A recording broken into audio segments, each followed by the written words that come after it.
안녕하십니까. 국민의힘 수석 대변인 최보윤입니다. 첫 번째 논평 시작하겠습니다. 이번 이재명 대통령의 방중은 한마디로 공수표 외교였습니다. 방중 이후 대통령과 정부가 내놓은 설명은 외교적 성과라기보다 자화자찬에 가깝습니다. 시진핑 주석은 정상회담 공개석상에서 역사의 올바른 편에 서라고 말했습니다. 이는 미중 갈등과 대만 문제, 중일 충돌이 맞물린 상황에서 한국을 향해 사실상 중국의 편에 설 것을 요구한 압박성 발언입니다. 일본을 겨냥한 고강도 수출 제재까지 병행된 점을 감안하면 한미일 협력 기조를 흔들려는 의도적 갈라치기 시도로 해석하는 것이 자연스럽습니다.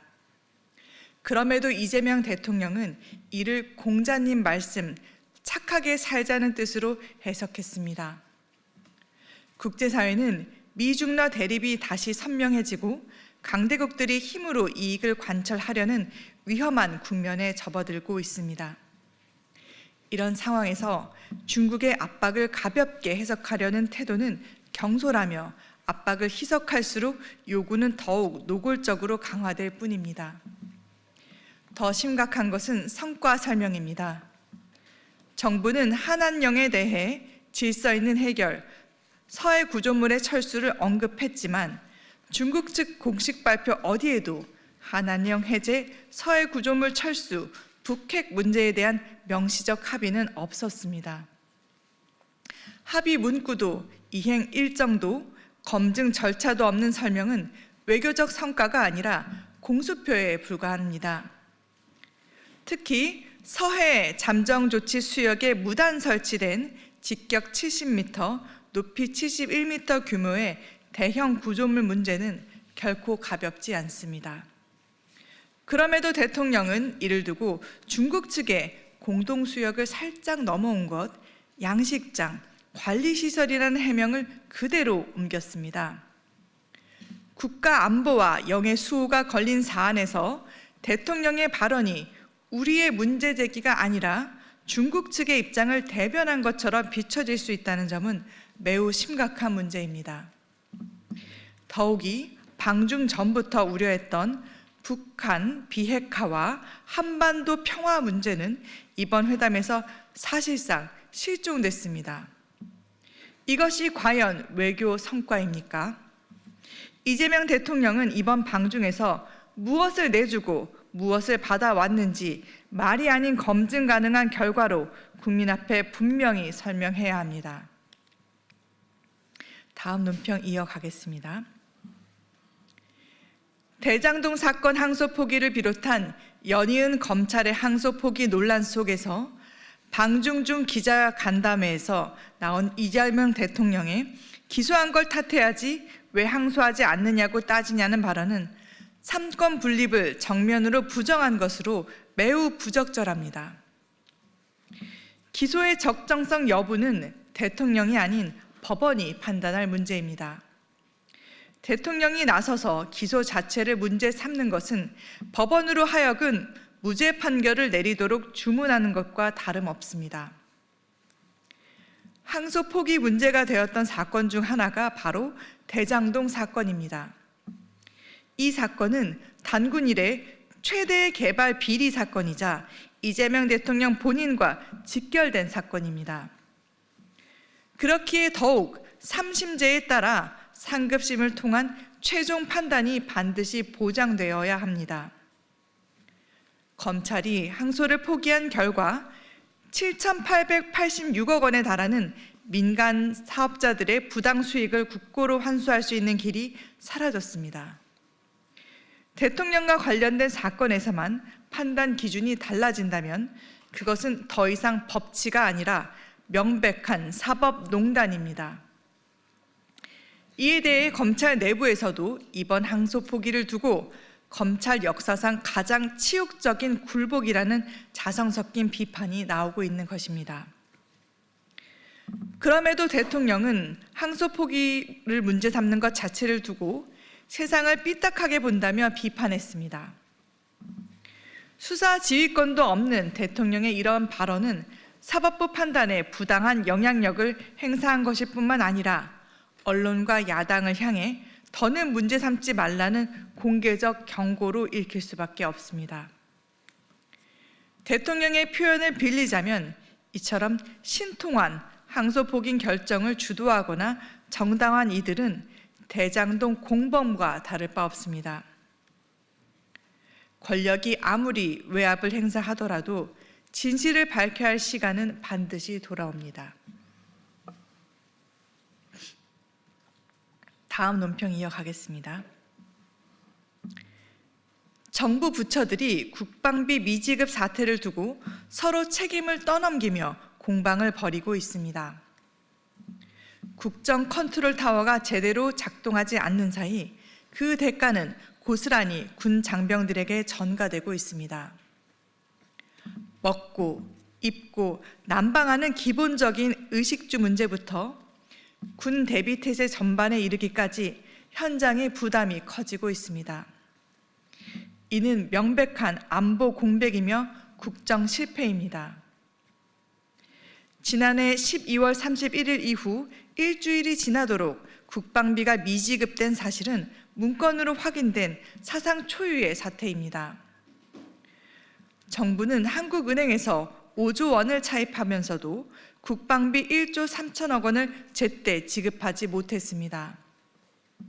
그럼에도 재정당국은 이를 연례적이고 통상적인 일이라며 책임을 국방부로 돌리고 있습니다. 연례적이라면 재정관리의 구조적 실패이고 국방부 책임이라면 통상적이라는 해명은 성립할 수 없습니다. 미지급된 예산에는 장병 급식, 피복비 604억 원, 군수비 2,235억 원, 군사시설비 1,627억 원, 전투 예비 탄약 1,020억 원이 포함되어 있습니다.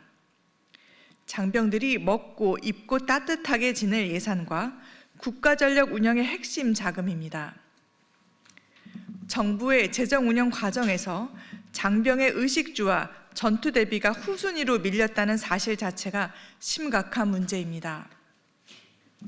이를 일반 회계 2월이나 행정 지연으로 설명하는 것은 안보를 비용 조정의 대상으로 취급하는 무책임한 태도입니다.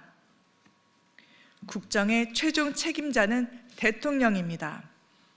더더욱 대통령 해외 순방 중에 안보 예산이 방치되고 부처 간 책임 회피가 반복됐다면 그 정치적 책임 역시 대통령에게 돌아갈 수밖에 없습니다. 안보를 가볍게 다루는 정부는 국민의 신뢰를 말할 자격이 없습니다. 국민의힘은 이번 국방비 미지급 사태의 경위와 책임 소재를 철저히 따질 것입니다.